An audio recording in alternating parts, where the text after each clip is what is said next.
hierro, ¿no? Se está Claro, trayendo hacia... correcto, muy bien, exactamente. Es un imán atrayendo esquirlas de fierro. Muy bien. ¿Qué quiere decir imán? ¿Qué es la palabra imán?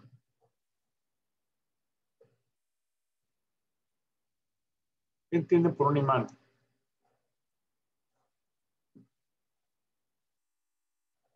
Díganme, ¿qué es un imán? O sea, vamos a hablar de imanes y no saben qué es un imán, pues no me digan. ¿Quiere una descripción específica o la idea que tenemos? Cualquiera. No, pues es un metal que fue cargado y adquirió un campo magnético. Exactamente, que tienen la particularidad de atraer cosas, ¿no? Entonces, hay otro significado de imán. ¿Quién me dice cuál es el otro significado de imán? Teológico.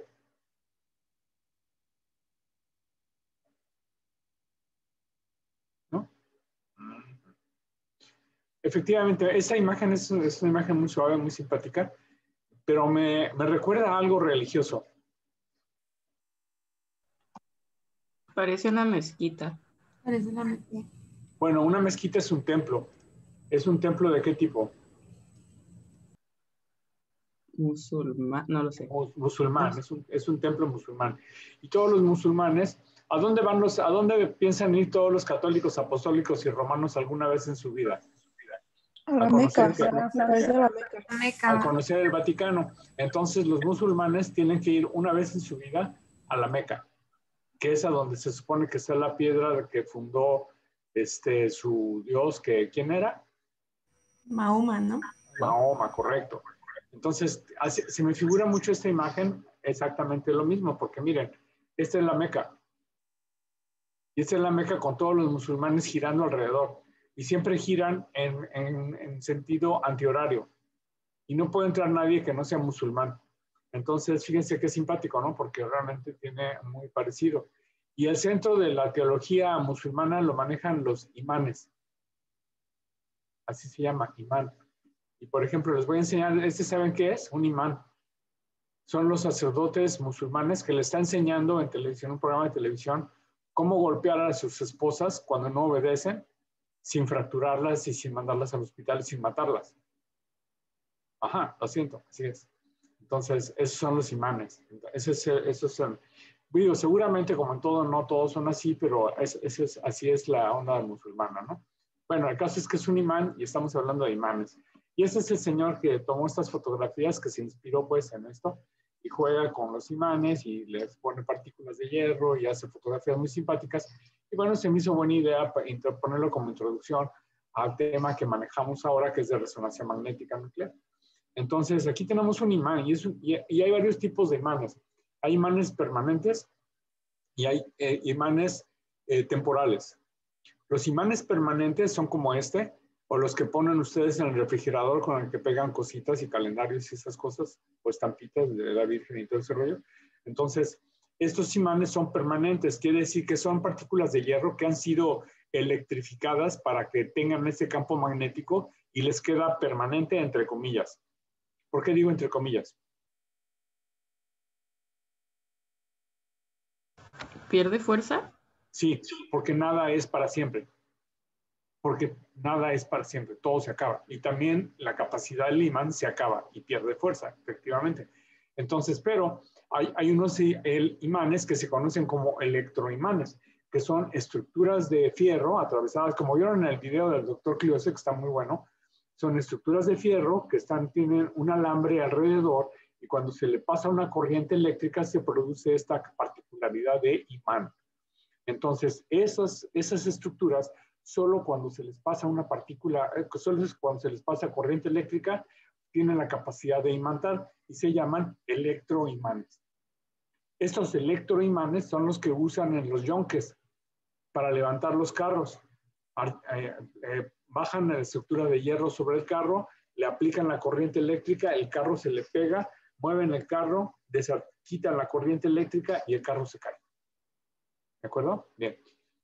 Entonces, en la resonancia magnética utilizamos imanes muy, muy poderosos. ¿Qué tan poderosos? ¿Cómo se mide la capacidad de imán de una estructura en unidades Tesla.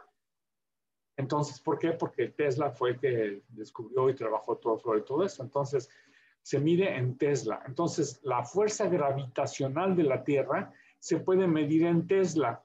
¿Cuánto mide la fuerza gravitacional de la Tierra? Búsquenlo. Qué chido, ¿eh? Tiene sus ventajas esto de estar online, porque pueden... Bueno, también cuando estábamos en clase presencial, les decía, a ver, búsquenlo ahorita. Búsquenlo ahorita. ¿Cuánto mide la capacidad gravitacional de la Tierra, la fuerza gravitacional de la Tierra? ¿La aceleración? No, en Tesla. Chéquenlo.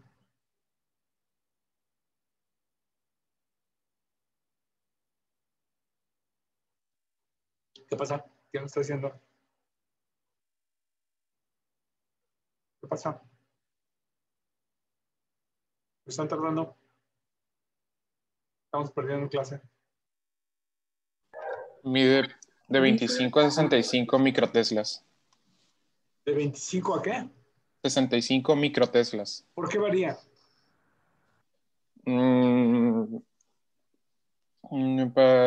Obviamente en los polos donde la intensidad magnética es mayor, donde se suelen estar más cargados, pues hay mayor concentración magnética. Esa es una razón. ¿Y otra? De que también el flujo electromagnético depende de la oscilación de la lava del núcleo de la Tierra, entonces pues el mismo pues hace una... Y otra tal vez sea la distancia a la que estás del núcleo. También. El núcleo de la Tierra está conformado con hierro candente, hierro caliente. Entonces, si estás más lejos, la fuerza gravitacional es menor. Por eso, cuando te vas alejando, pues va disminuyendo la fuerza gravitacional. Entonces, fíjense, la Tierra tiene una atracción de 0.25 a punto, ¿qué otra vez? Perdón, punto 25 ¿a qué? De 25 a 65 microteslas. Ok, de 25 a 65, punto 25 a punto 65. Los imanes que utilizamos, por ejemplo, aquí en Tijuana, el imán más poderoso es de 3 Tesla, no punto, 3 Tesla. Lo promedio es 1,5 Tesla. Utiliza electroimanes y esos imanes tienen esta fuerza de conducción y esta capacidad de atracción mientras están encendidos. Si se llegan a apagar, cuesta mucho trabajo volver a prenderlos. Para que estas estructuras estén superconductivas, tienen que estar a temperaturas muy bajas, para lo cual se utiliza helio. Entonces, los imanes, los equipos de resonancia magnética que tienen un electroimán que son muy poderosos, requieren helio. Y este helio se va también decayendo y se va fugando. Entonces, cada año, más o menos, hay que ponerles helio a los equipos de resonancia magnética. Una carga de helio para un equipo de resonancia cuesta como $20 o $30,000. La pura carga de helio. Entonces, cuando un equipo de resonancia tiene una fuga masiva de helio, que es un fenómeno que se le llama quench, Q-U-E-N-C-H, busquen, ¿qué quiere decir quench? Es en inglés. Como Quench. saciar la sed, ¿no? Debe tener algún otro significado. Quench. Entonces, la fuga masiva de helio, se dice que el equipo se quencheó. Y entonces el helio tiene un problema, es tóxico. Y entonces si alguien inhala helio en una cantidad importante, hace un paro respiratorio inmediato. No cuando hace poquito nomás se le pone la voz así como de pito. Si se fijan, se juega mucho con los globos con helio, que produce este fenómeno en las cuerdas vocales y que hace que se pongan agudas. Pero al que inhala mucho helio, hace un paro respiratorio. Entonces los equipos de resonancia magnética tienen una especie de chimenea sobre la cubierta que si llega a haber fuga, esta chimenea va a hacer que el helio salga afuera y se disperse y no mate a nadie. Ese es uno de los peligros de la resonancia, el helio, y es una de las razones por las que es muy cara. Hay electroimanes que son permanentes, como los del refrigerador. Entonces, esos imanes que se utilizan en la resonancia magnética son de muy bajo teslaje, son de 0.25, de 0.35, de 0.5. Y entonces, ¿qué pasa con...? Bueno, esos son los imanes, ¿ok? Ya entendimos que es un imán, que es un electroimán. Ya entendimos que los electroimanes necesitan tener corriente eléctrica y que tienen que estar superconductivos y que van a necesitar helio para que tenga bajas temperaturas. Entonces ya tengo mi imán con el que voy a hacer la resonancia magnética y tengo mi paciente. Mi paciente, estamos hechos de muchos elementos que estamos hechos de carne, hueso y un pedazo de pescuezo, pero todos ellos están constituidos de carbono, hidrógeno, cloro, potasio y todos los demás que ya saben ustedes, ¿no? Lo que realmente nos importa en la resonancia magnética de lo que vamos a hacer mapas son de hidrógeno. ¿Por qué nos interesa el hidrógeno? Porque los átomos de hidrógeno solo tienen una partícula de hidrógeno y tienen 2 moléculas de oxígeno. Por eso el agua es H2O. 8H2O. ¿Son 2 partículas de hidrógeno? Sí, son 2, son pares, ¿ok?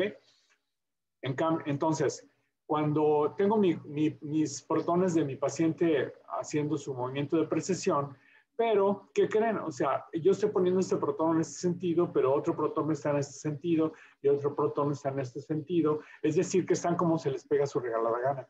O sea, que son como los niños en la escuela, cuando están en recreo. ¿Están alineados? No están alineados, están como se les pega la gana, ¿ok? Así andan por todos lados. Hay una situación, cuando yo meto a un paciente a un imán, obligo a los protones a precesar en todos en la misma orientación. Al momento de meterlos al imán, todos los protones se alinean. Y esos protones que van a seguir precesando se pueden alinear de 2 formas. Una que llamamos paralela y una que llamamos antiparalela. Si nuestros protones tienen una carga positiva y una carga negativa, entonces la mayor parte de los protones se van a alinear en forma paralela. Unos cuantos se van a alinear en forma antiparalela. Entonces, si yo tengo 2 protones, uno paralelo y uno antiparalelo, la carga eléctrica se anula porque es 1 y 1. Si yo tengo 3 protones y tengo 2 en forma paralela y 1 antiparalela, se neutralizan 1 y 1 y tengo una carga de un protón que sí me genera una carga eléctrica. Entonces, en resonancia magnética, lo que medimos son los campos, son las partículas de hidrógeno, la velocidad de precesión que no se anulan. O sea, la diferencia entre los que están en paralelo y antiparalelo, siempre me queda un número que no se alinea, que están alineados, pero que sí me dan una señal, me dan una carga eléctrica. ¿Por qué? Porque están haciendo este movimiento de precesión. Entonces, como tengo no 1, sino que tengo 5 o 5,000 o 5 millones de protones que están libres y que no se neutralizaron, yo puedo medir la carga eléctrica, la suma de todas las cargas eléctricas que me va a dar un vector, que es con el que voy a trabajar. ¿Ok?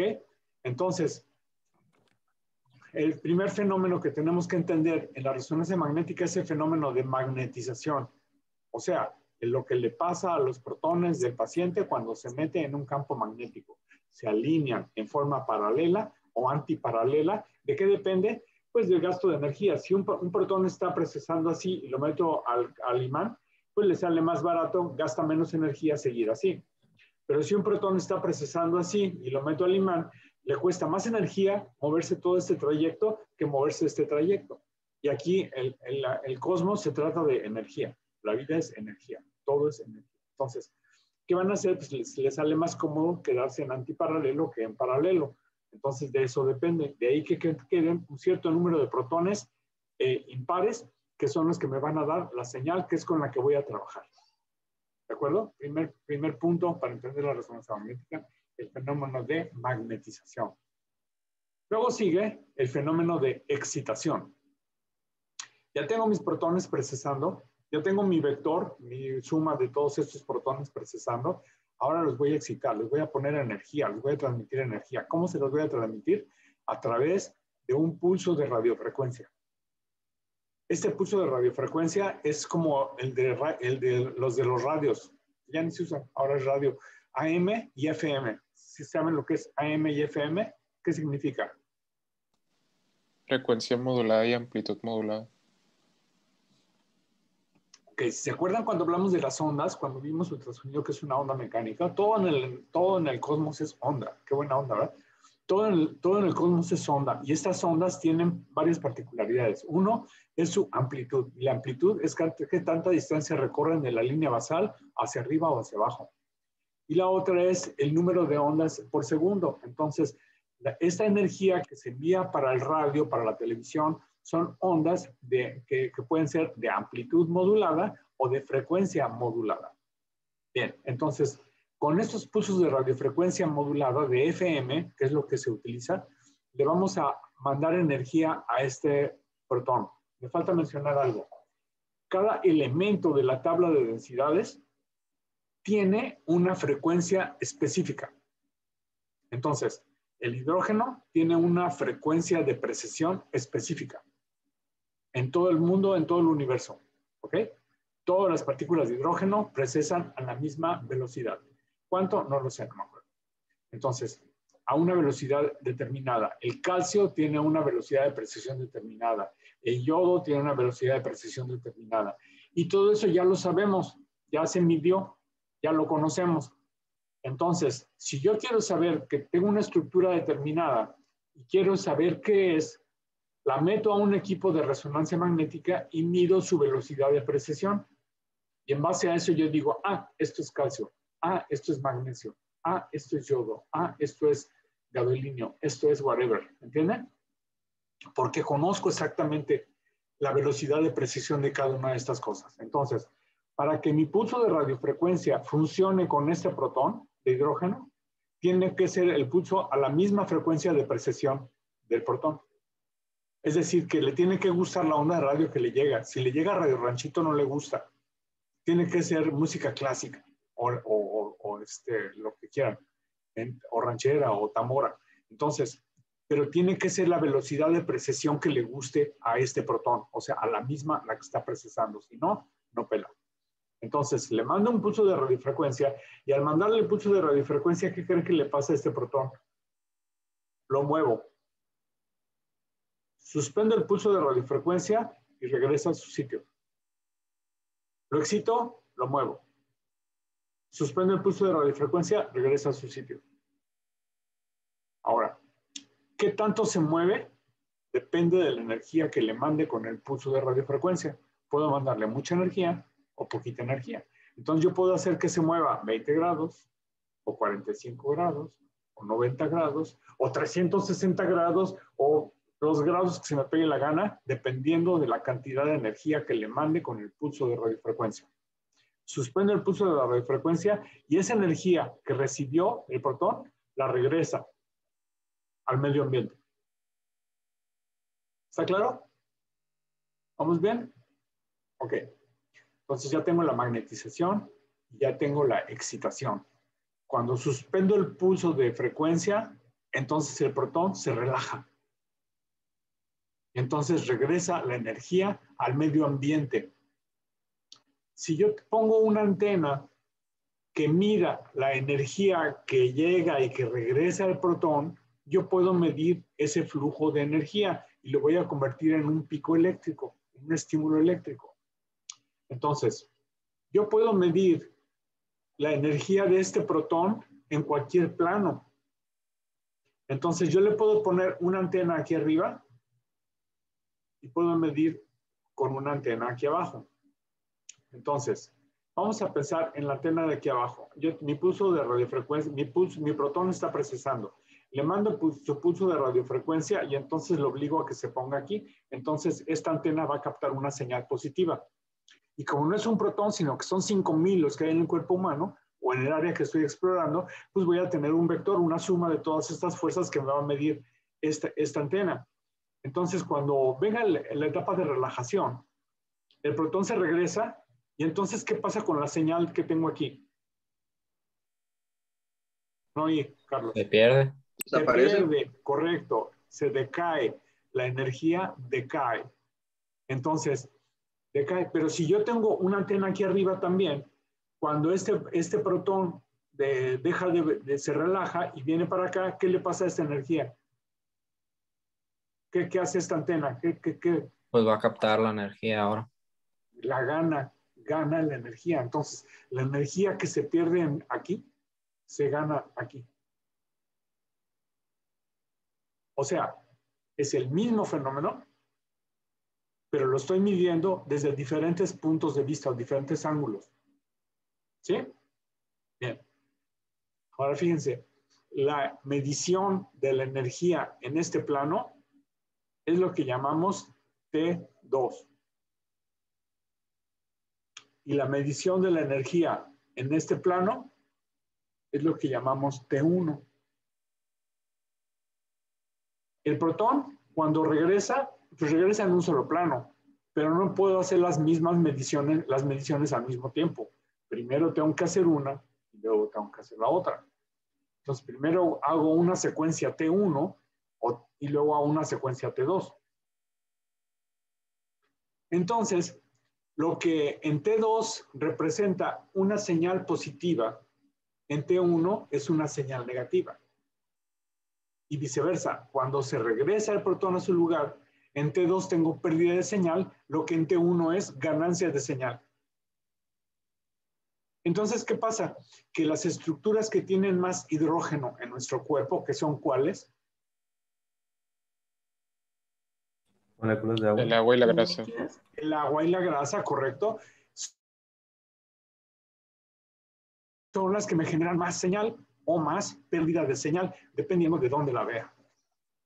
Eso es obtener una señal de resonancia magnética en T1 y en T2. Por eso, el agua en T1 se va a ver oscura. Y cuando la mido en T2, el agua me va a dar mucha señal. Brilla. Es la primera clave para diferenciar una secuencia T1 de una secuencia T2. El agua en T1 es negra y el agua en T2 es blanca. Y uno se preguntaría, ¿por qué? Si es lo mismo lo que estoy midiendo. Pues por este fenómeno, porque estoy midiendo cómo se comportan los protones cuando les excito con energía de radiofrecuencia y cuando se relajan, cuando pierden esta señal, la pierden en este plano. Y como no es un protón, sino que les digo son 2 o son 5, son 5,000, todos se están procesando así. Y entonces están orientados en el mismo plano, de manera que cuando regresan a la posición T1, se desfasan y se pierde la señal. Aquí me sirve más mi mano. O sea, cuando están en T2, están todos alineados y me están generando una señal en T2, que es, por ejemplo, la del agua. Pero cuando regresan a la posición T1, se desfasan. Y entonces ya pierdo señal en T2, pero la gano acá en T1. De estos dos fenómenos, uno es más rápido que el otro.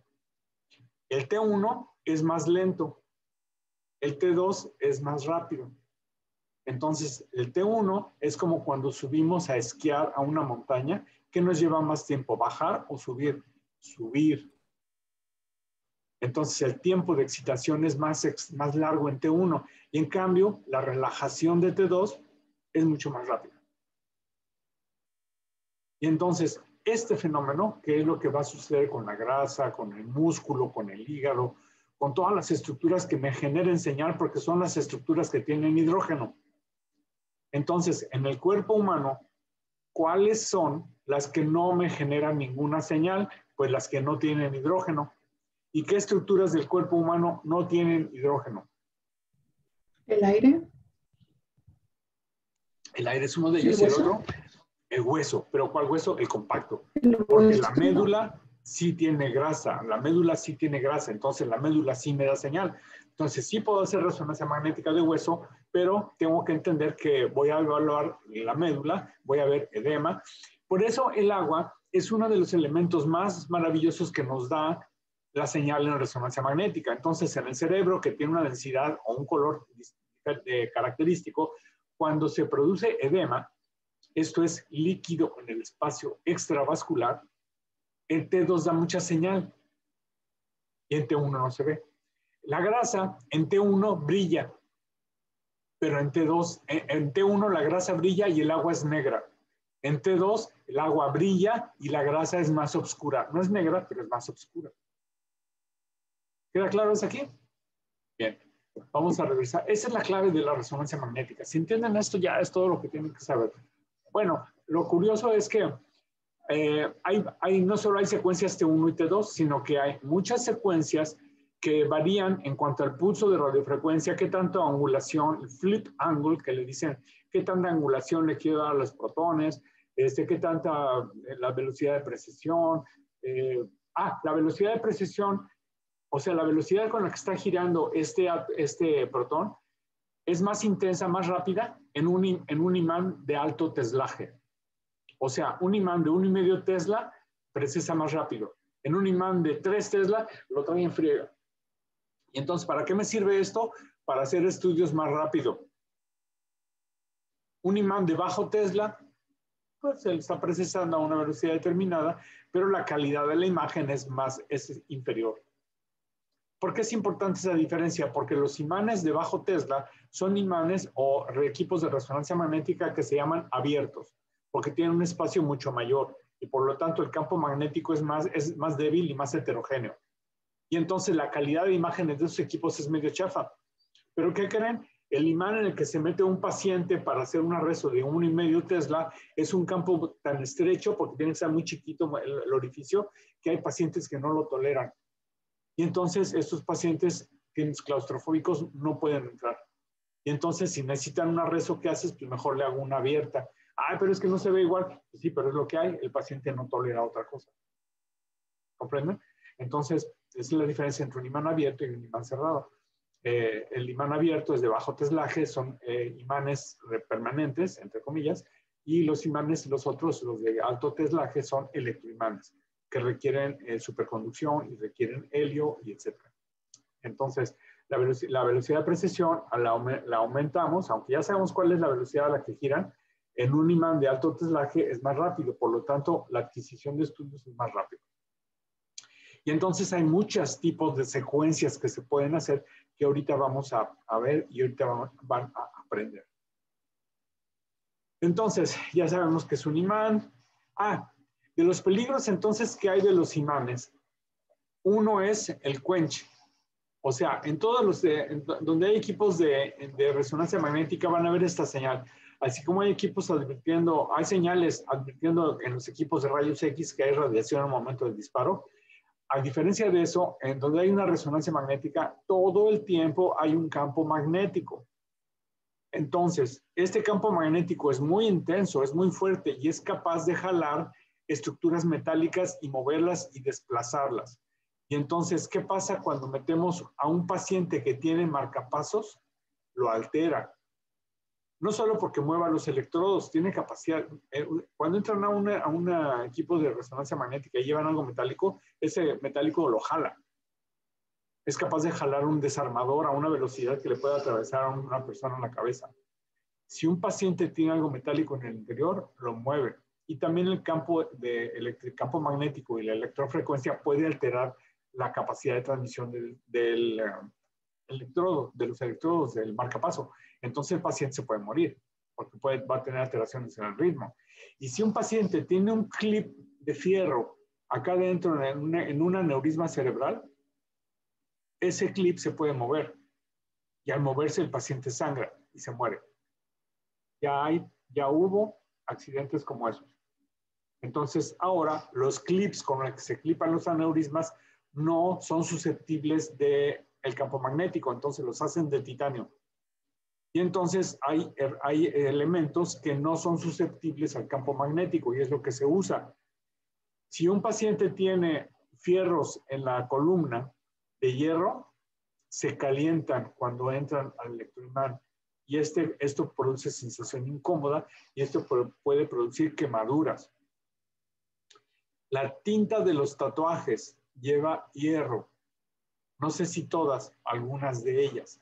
Entonces, las pacientes que se tatúan los párpados a veces reaccionan y se hinchan los ojos.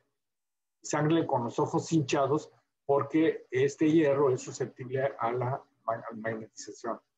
Entonces, los peligros son, uno, el quench. ¿Alguien ya encontró lo que es quench? Encontré otra que era extinguir también, que decía bajar la temperatura de algo, sí. También es saciar la sed o bajar la temperatura de algo. Eso es lo que pasa, bajar la temperatura de algo, exactamente.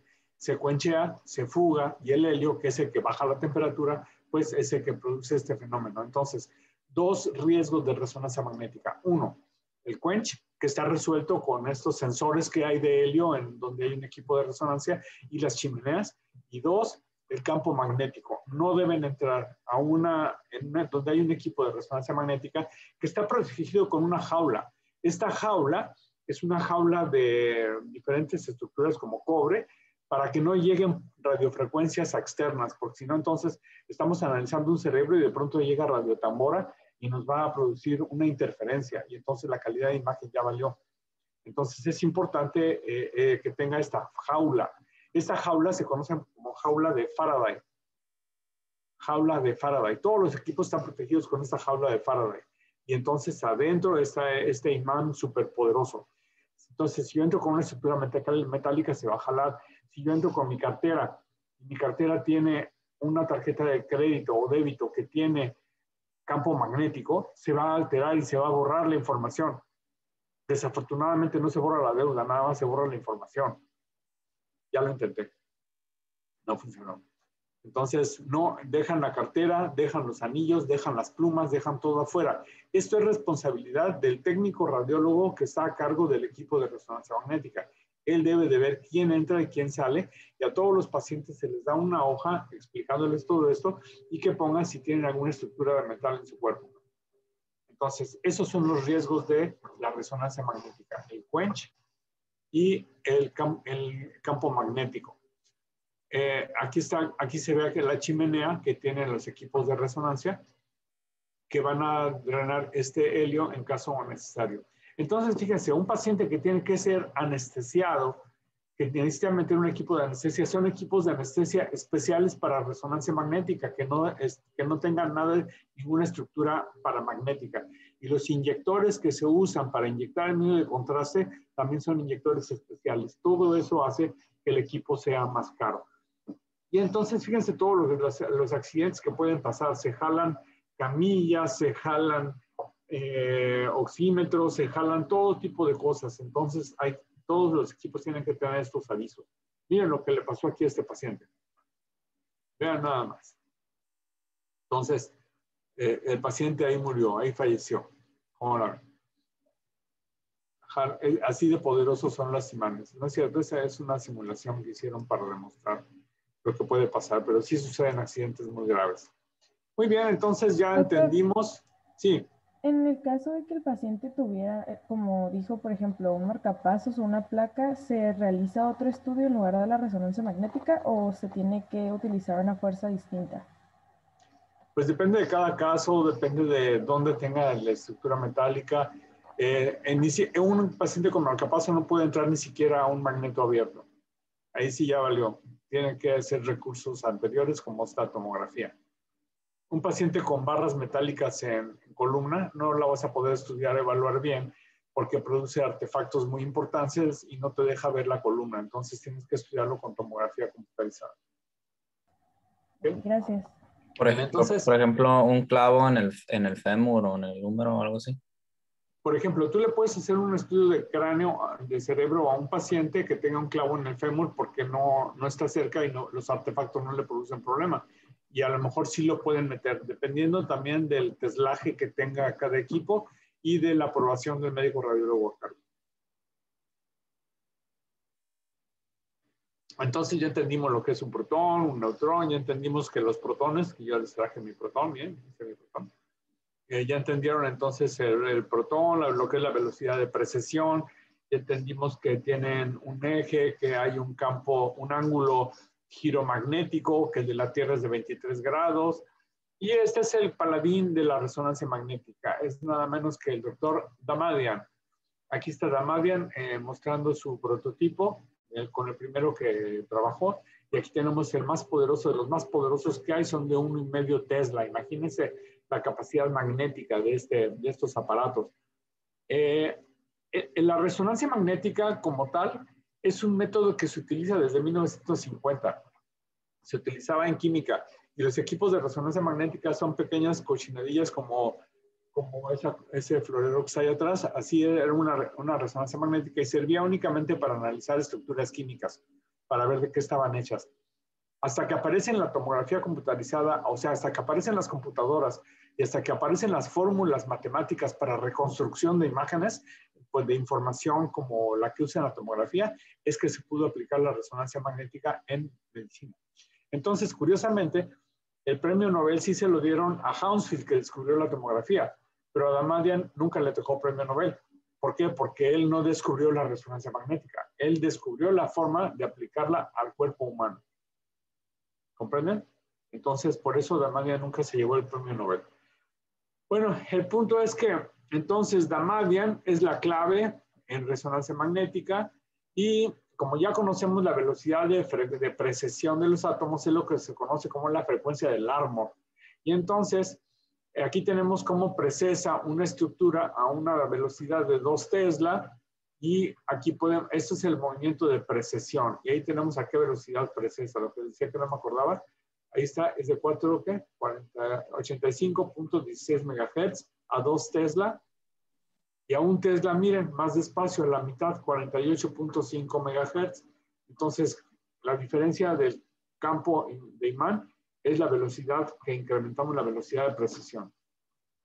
Aquí tenemos a la Tierra con su campo giromagnético que hace un polo norte y un polo sur, igual que la Tierra. Inclusive este eje magnético de la Tierra parece ser que se ha ido modificando. Inclusive en algunos terremotos se ha llegado a modificar hasta 1 grado. Y esto tiene fenómenos importantes porque hay animales que navegan alrededor de la Tierra con esta sensación de los campos magnéticos, como las ballenas o varios animales que navegan con referencia a sus campos magnéticos. Entonces de pronto se los mueven, se les pierden y por eso acaban en lugares donde no deberían. Entonces, cuando meto mi paciente a campo de imán, lo que estoy haciendo es el fenómeno de magnetización. Esto quiere decir obligar a sus protones que se alineen en forma paralela o en forma antiparalela. Entonces, el fenómeno de excitación consiste en enviarles este pulso de radiofrecuencia con el que hago que giren que todos estos protones, los alineo y los pongo en este plano horizontal que mide el eje de las Y o de las X. Y entonces yo tengo mi forma de medir el número, la suma de las fuerzas de todos estos protones en este plano o medirlos en el otro plano. Y entonces, este fenómeno de magnetización decíamos que tiene diferentes velocidades. El tiempo de relajación en T1, es decir, cuando pasan de este plano horizontal y regresan al plano original de T1, es más lento. Y aquí tengo mi antena que está midiendo este vector. Entonces, y ahora en el otro plano, en el plano horizontal, están precesando en este sentido. Y entonces aquí están precesando en este sentido y el momento de desfasamiento es un movimiento más rápido. Yo tengo que saber esto para saber en qué momento voy a mandar el pulso de radiofrecuencia y en qué momento voy a estudiar el eco. Aquí también tiene que ver la palabra eco, es decir que la antena lo que me está recibiendo es el eco de la energía que están regresando los protones, por eso también le llaman tiempo de eco. Entonces, aquí tenemos el tiempo de relajación. Fíjense que es diferente del agua de la grasa. O sea, la velocidad con la que los protones del agua y de la grasa y de otras estructuras regresan a su posición original es diferente. Eso es lo que me permite obtener imágenes de diferente color.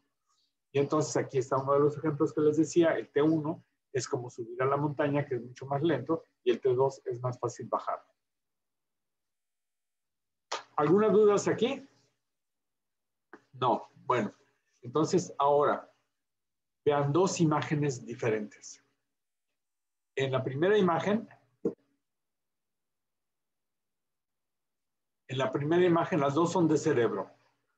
En la primera imagen tengo la grasa subcutánea, que es lo blanco, el músculo temporal, que está en tono de gris, el hueso del cráneo. Fíjense que el hueso del cráneo son 3 capas, una negra, una gris y otra negra, porque la negra es el hueso compacto de la tabla externa. Luego viene la médula, que es la que produce eritrocitos, eritrocitos. Entonces, es grasa. Y luego viene la otra capa interna del hueso. Hay otras áreas en donde solo hay puro hueso. Y luego viene el líquido que baña el cerebro, que es el líquido cefalorraquídeo en los espacios subaracnoideos. Y luego ya viene el tejido cerebral. Fíjense que el tejido cerebral, que son estos giros o circunvoluciones, tienen diferentes tonos. Afuera es un poquito más gris oscuro y adentro es un poquito gris más blanco. Eso hace que esto sea la sustancia gris y esta es la sustancia blanca. Ni modo, es al revés. Pero los tonos son diferentes. Y entonces luego tenemos todo esto que es la sustancia blanca y aquí tenemos otras zonas un poquitito más oscuras. ¿Qué hay ahí? ¿Quién sabe qué hay ahí? ¿Los ventrículos? No, los ventrículos son esos que tienen agua. Ah. El tálamo. ¿Qué es el tálamo? ¿Todo eso? El tálamo y otros núcleos, ¿cómo se llaman? Ganglios basales. Son núcleos. Entonces, estos núcleos tienen diferente densidad también desde la sustancia blanca porque están hechos de diferente cosa. El tejido es diferente, son más duritos. Entonces, esa es la diferencia, pues, como estas diferencias de tonos de gris son tan importantes. Y luego, ahora sí, vienen los ventrículos que tienen líquido cefalorraquídeo, que en este caso es negro. Entonces, todo lo que aparezca negro aquí es líquido y lo negro acá que no muestra, no genera señal, es hueso. Y esto blanco es la grasa. Ahora, vamos a ver un T2. En el T2 tengo la grasa que es menos blanca. Sí es blanca, pero es gris, menos blanca. El hueso que sigue comportándose como este sándwich, igual que acá. Ahora fíjense, todo el líquido que baña los giros, que son los espacios subaracnoideos, están blancos, que antes eran oscuros. Entonces, ahora la sustancia gris y la sustancia blanca cambió su tono, su tonalidad totalmente diferente. Ahora la sustancia blanca es más oscura y la sustancia gris es menos oscura. Pero el líquido cefalorraquídeo ahora ya cambió y es totalmente blanco. Entonces, ¿qué es blanco? Aquí está T1. ¿Qué es negro? El aire, el calcio, porque no tiene hidrógeno, el calcio cortical, y la sangre. ¿Por qué la sangre, si es líquido, no me genera señal? Porque la sangre está circulando. Sangre hay que considerar en resonancia magnética, sangre intravascular y sangre extravascular. La sangre intravascular se comporta como líquido. La sangre extravascular está estable y se va a hacer un coágulo y el coágulo va a cambiar su densidad y los coágulos van a ser de todo tipo de colores. Entonces el coágulo es un relajo, es hiperhipoipeidón. Entonces luego lo vamos a ver, vamos a aprender el complejo QRS para ver la sangre. Pero de primera instancia, la sangre circulando, cuando está pasando por la estructura vascular y la magnetizo, excito los protones de la sangre, a la hora de escuchar su regreso de energía, esa sangre ya no está aquí, ya está en los pies del paciente. Entonces ya no me da señal. Por eso la sangre no genera señal ni en T1 ni en T2. Entonces la sangre que fluye rápidamente es negra en T1 y es negra en T2, igual que el aire, igual que el calcio. ¿Queda claro? En el otro extremo de la tabla vamos a ver qué es blanco en T1. Blanco es la grasa, blanca es la sangre extravascular, que ya es coágulo. Blanco es el medio de contraste que utilizamos, que es el gadolínio. Blanco es también las estructuras o el tejido que tiene alto contenido proteico, como algunos quistes proteicos, y las de metástasis que tienen melanina, los tumores que tienen melanina. Eso es blanco en T1. Luego vamos a ver qué es de baja intensidad, o sea, gris, algunos líquidos, ligamentos, músculos, tendones, lo que en todas las demás modalidades hemos llamado densidad de partes blandas. ¿Qué es intermedio entre blanco y gris oscuro? Tejido altamente proteico, como abscesos, quistes complejos y líquido sinovial. Ahora, vamos al T2. Ya sabemos que en T2 ahora el agua brilla, la grasa es gris, y entonces vamos a ver, de oscuro son ligamentos, tendones y densidad de partes blandas. Fíjense que se parece mucho en T2 y en T1 lo que es densidad de partes blandas, las vísceras.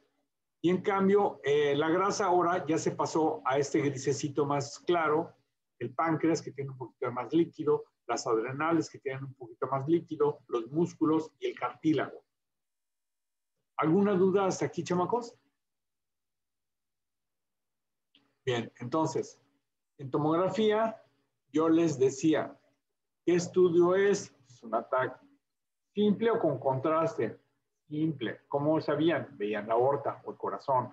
Si está blanco, es que tiene contraste. Ahora, en resonancia, ustedes tienen que ver, es una resonancia. Entonces yo les voy a preguntar, ¿en qué secuencia? ¿T1 o T2?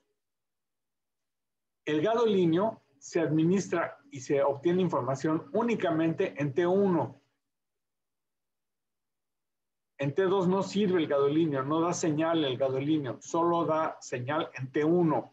Entonces, en términos generales, les voy a mostrar imágenes de diferentes partes del cuerpo o del cerebro, que es para lo que más se usa, en T1, en T2, en T1 con gadolíneo, y otra modalidad que se conoce como FLAIR, ahora otra secuencia que ahorita vamos a ver.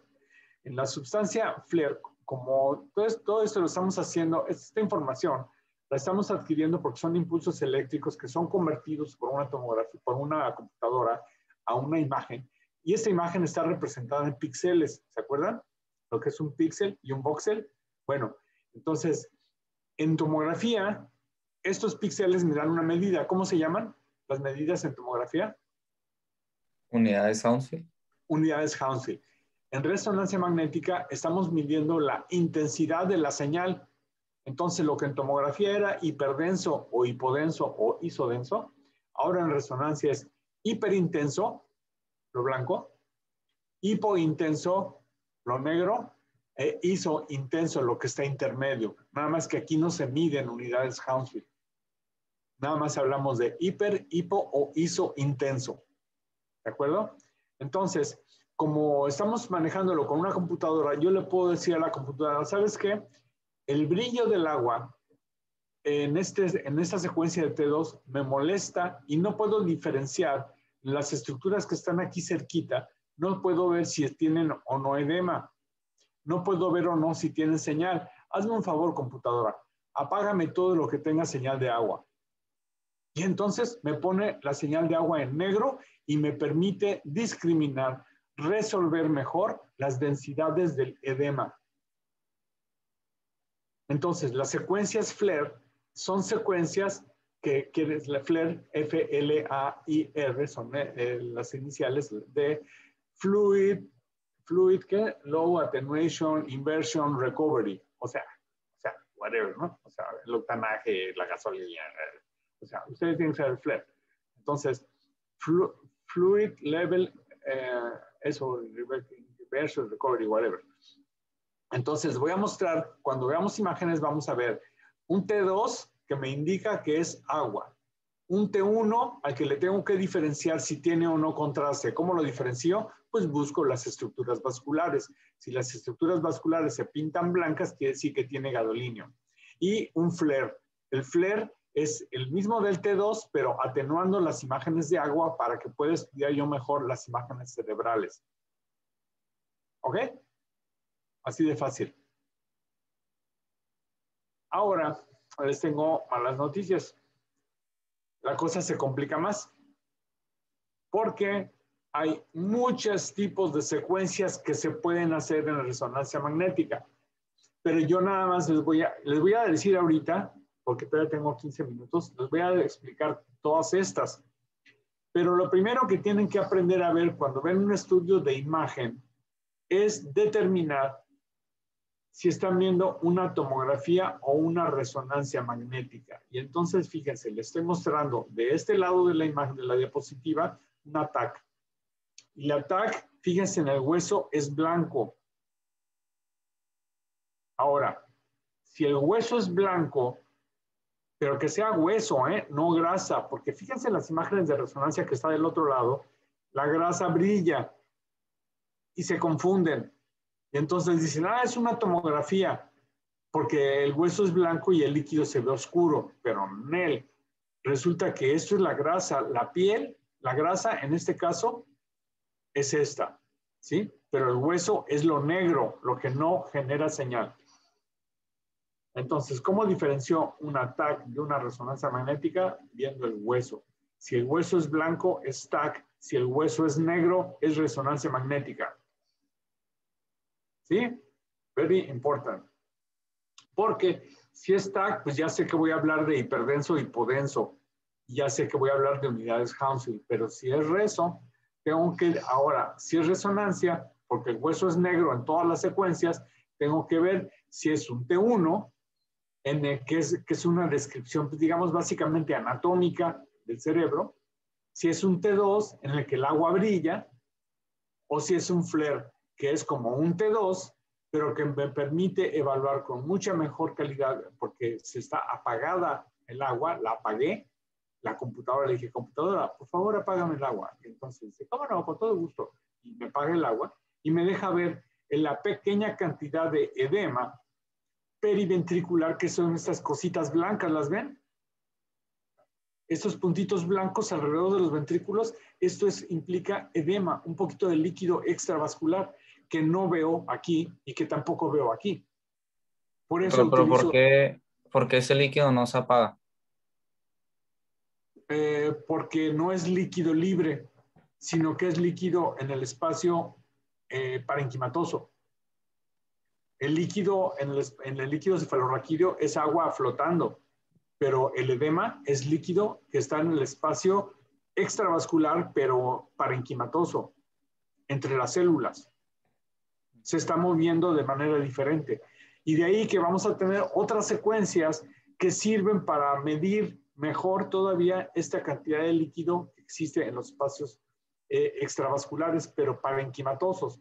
Entonces, ya que decidí que lo que estoy viendo es una tomografía o que es una resonancia, dicen, no, el cráneo, el hueso no es blanco, entonces es una resonancia magnética. Entonces sigue evaluar el líquido cefalorraquídeo. El líquido está blanco, el líquido está negro o el líquido está gris. Bien, si el líquido está blanco, lo que estoy viendo es un T2, como este. También puedo hacer otra secuencia en la que adquiero los ecos o el flip angle o lo que sea en diferentes tiempos y obtengo esto que se conoce como ABC, que esto mide la cantidad de agua que hay libre en los espacios vasculares y también extravasculares y también este que se llama difusión. Fíjense, esta imagen que se conoce como difusión no me muestra el hueso, no me muestra ninguna estructura como las demás, pero me dice cuando hay una imagen, un área que tenga mucho líquido libre, o sea, edema. Y el edema puede ser focal o puede ser difuso en todo el cerebro, o un tumor, o un absceso. Bien, entonces si el líquido cefalorraquídeo es blanco, solo puede ser un T2 o una ADC, que es para medición de agua. Si el líquido cefalorraquídeo es negro, tengo tres opciones. O es un T1, o es un flare. Fíjense cómo aquí, en este flare, se ve el líquido, el edema periventricular, que no es fácilmente ver si no haces flare. Y luego puedo medir la velocidad de difusión del agua en el espacio parenquimatoso, pero extravascular. Ya veremos algunas imágenes. Luego, tengo otras secuencias que se conocen como secuencias de densidad de protones, que fíjense qué bonito, me permite diferenciar la sustancia gris de la sustancia blanca comparada con otras modalidades. Y luego tengo otras formas de adquirir información que se llaman de ecogradiente, que son diferentes formas de adquirir información. No les voy a explicar, porque es muy complejo. El caso es que esto es la resonancia magnética nuclear o resonancia magnética, que es el estudio del análisis de las estructuras del cuerpo humano que tienen hidrógeno, principalmente, todos los elementos que tienen hidrógeno. Que esto incluye la grasa, el agua y decían por ahí, ¿conocen la serie de Star Trek? Star Trek, ¿sí? Los marcianos cuando nos conocían decían, oh, humans are ugly bag of mostly water. O sea, oh, los humanos son bolsas feas como de casi pura agua. Efectivamente, somos casi pura agua. Y entonces la resonancia magnética es una herramienta para medir la cantidad de agua que tenemos y hacer imágenes gracias a esta información de agua, porque somos ugly bag of mostly water. Entonces, eso es lo que hace la resonancia magnética. Y por lo tanto, esta misma información la podemos obtener en diferentes partes del cuerpo, ¿no? Aquí tenemos, fíjense, entonces, nuevamente, ahora no es density, es intensity is the name of the game, que no es lo mismo, pero es igual.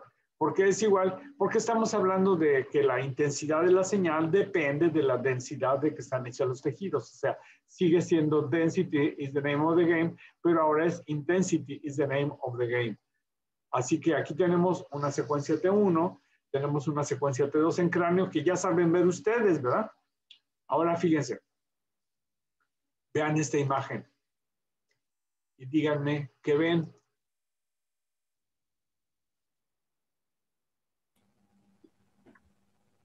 ¿Es abdomen? Es abdomen para empezar, muy bien. ¿Aorta? Sí. Ah, ¿verdad? Sí. Es como una bolita. Ajá, ¿de qué color es?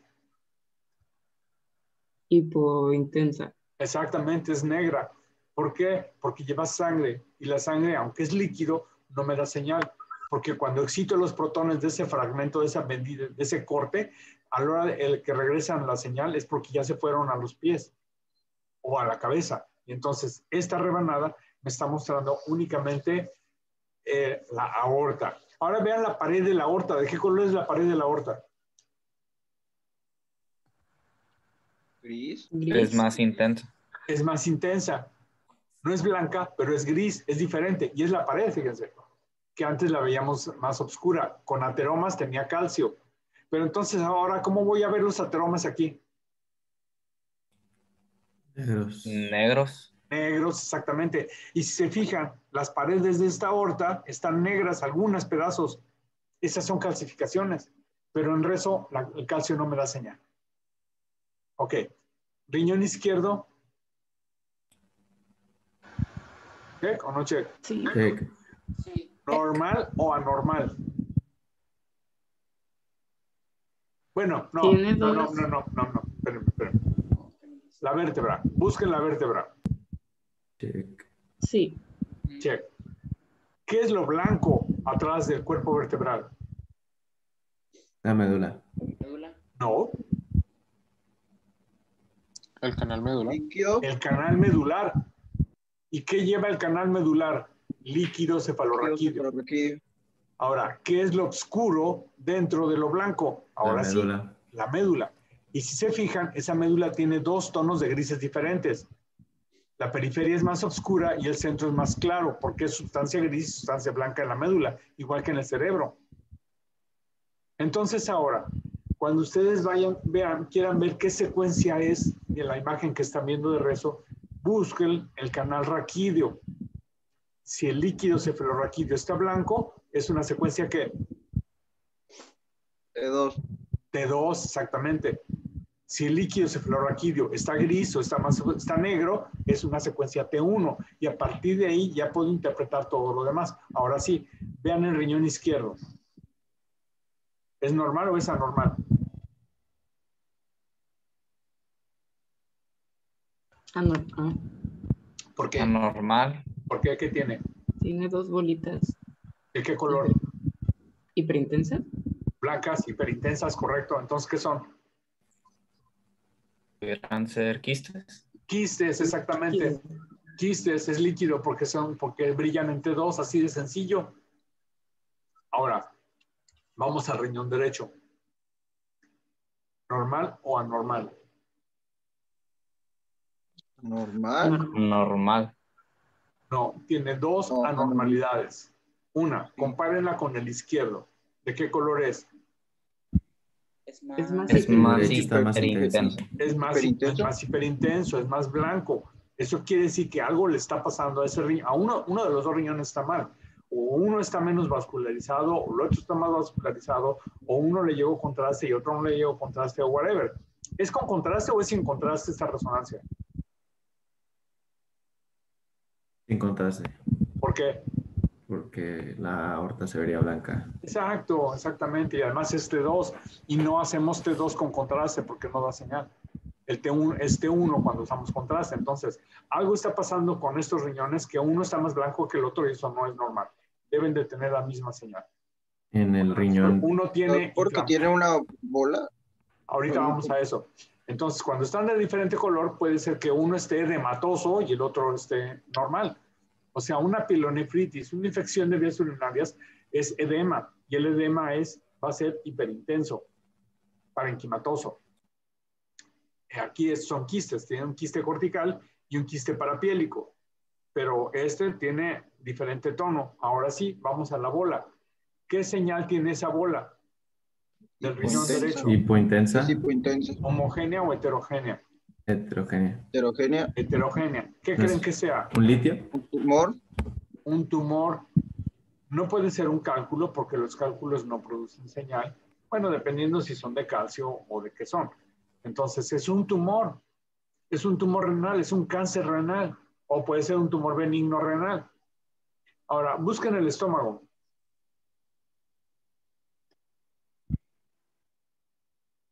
El estómago tiene la particularidad de que se moldea según la cantidad de alimento que tenga y tiene pliegues gástricos. Búsquenlo. Ahí está. ¿Ya lo vieron? Tiene una parte negra, que es el aire, que se va a la parte más anterior, y otra blanca, que es líquido. ¿Qué es líquido en el estómago? Pues la Coca-Cola o el moco que secreta el estómago. Y entonces la pared gástrica es esta gris, esto es líquido, y esto es como gusanos que son. ¿Los pliegues? Los pliegues gástricos, exactamente. Bien, entonces ya vi el estómago, ya vi, aquí está el duodeno, el páncreas quedaría por aquí, todo lo demás es tripa, y la tripa pues tiene que entre aire y entre grasa, que es lo negro, y ahí la tripa puede tener un poquito de líquido, etc. Ahora vean el hígado. Check. Check. Es heterogéneo porque tiene áreas blancas. ¿Qué son esas áreas blancas del hígado? Los vasos. ¿Qué vasos? ¿Cuántos tipos de vasos hay en el hígado? No, las venas intrahepáticas. Venas y qué más. Arterias y los... ¿Qué más? La bilis. Y las vías biliares. Y las vías biliares, correcto. Pero si ya quedamos que la sangre normalmente no da señal y estas imágenes son blancas tubulares, son como la medusa que les mostré en alguno de los estudios, ¿qué creen que sea lo blanco del hígado? Pues las vías biliares. Exactamente, vías biliares. Entonces, ¿qué es esa bola blanca que está ahí dentro del hígado, en la parte anterior? La vesícula. Correcto, vesícula biliar. Exactamente. Ahora vamos a esta otra imagen, que es del mismo paciente. ¿Qué diferencia hay entre esta imagen de la izquierda y la imagen de la derecha del abdomen? ¿31? Correcto. Ahí está la grasa. Entonces, vean la vértebra. Check. Vean el canal raquídeo. ¿Está blanco o está gris? Gris. Gris. Sin embargo, se ve un triangulito blanco aquí atrás, ¿lo ven? Sí. ¿Qué creen que sea eso blanquito? Atrás del saco dural, pero dentro del canal raquídeo. Es grasa. Hay grasita alrededor del saco dural, sobre todo en la parte de atrás. Entonces, aquí vemos la vértebra, da un poquito de más señal. Vean la aorta. Check. Vean los bigotes de la aorta. ¿Qué son los bigotes de la aorta? Los ligamentos. Las cruras diafragmáticas. Vean el espacio retrocrural, que es blanco porque tiene grasa. Y vean dos puntitos negros en el espacio retrocrural. ¿Qué son? ¿Ácigos? Sí, y hemiácigos. Ácigos y hemiácigos, correcto. Ahora, vean el riñón izquierdo y busquen los quistes. Bueno, el cortical, el otro no se ve. El cortical nada más. Se ve un puntito negro. Sí. ¿Verdad? Ahora, busquen el tumor en el riñón derecho. Se ve casi del mismo color que el riñón, pero sí se Se logra ve casi distinguir. del mismo color que el riñón. En cambio, en la secuencia T2, aquí sí hubo diferencia entre el tumor y el parénquima renal normal. Entonces, vean el hígado y vean que el hígado tiene ahora los tubitos que eran blancos, ahora se ven negros. Y ahora fíjense que en la vesícula solo se ve un pedacito de la vesícula y se ve oscura. Y se ve un moteado. Y ese moteado ya sabemos que es colon. Ahora busquen el estómago. El aire sigue siendo negro. Pero el contenido gástrico ahora no es blanco, ahora es gris. Ahora vean la vértebra otra vez y vean los músculos de la masa lumbar. El músculo en T1 es gris, en T2 es un poco más oscuro. Pero vean la grasa, toda la grasa, la lonja, brilla en T1 y la otra es en T2. ¿Cómo la ven? Ya saben ver resonancia magnética. Ya aprendieron. Y entonces entre el video que vieron ayer y los videos que les voy a seguir subiendo, ya saben diferenciar T1, T2, ya saben que es blanco, que es negro.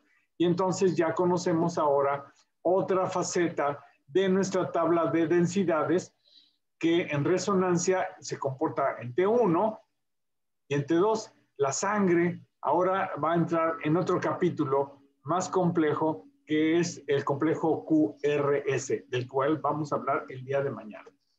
Por lo pronto ya son las 8 de la mañana y ya me tengo que ir a correctar la chuleta. Bueno, aquí también ando correctando la chuleta. Así que estudien, chamacos, por favor. Mañana no, perdón, pasado mañana. Entonces les voy a subir más videos. Por favor, traten de verlos, síganlos para que el viernes podamos hacer ya taller de estimulación temprana de resonancia magnética. Si hay tiempo, les doy la clase de medios de contraste. Si no, se las subo, que es lo mismo que si yo les diera la clase, para que aprendan medios de contraste. Ya para la semana que viene nos falta medicina nuclear y prepárense para examen para la semana que viene. Me hubiera gustado hacerlo en viernes, pero por alguna situación especial ya no voy a hacer examen en viernes, la voy a hacer en jueves. Entonces nos preparamos para hacer examen el jueves, yo creo. ¿Ok? Y esto implica que les voy a poner imágenes de todas las modalidades de las que hemos hablado. Se les voy a dejar 1 minuto y al minuto ustedes tienen que poner A, B, C o D. Y los vamos a calificar aquí juntos, en línea, y ya verán cómo, etcétera. ¿Ok? Doctor, el jueves de 2 semanas. O sea, de este jueves al siguiente. De este jueves en 8. Ok. Gracias. Bueno, muy bien, chamacos. Entonces váyanse a estudiar. Bye, buen día, doctor. Gracias, doctor. Buen día a Buen todos. día. Ay, muchas gracias. Bye. Igualmente para ustedes.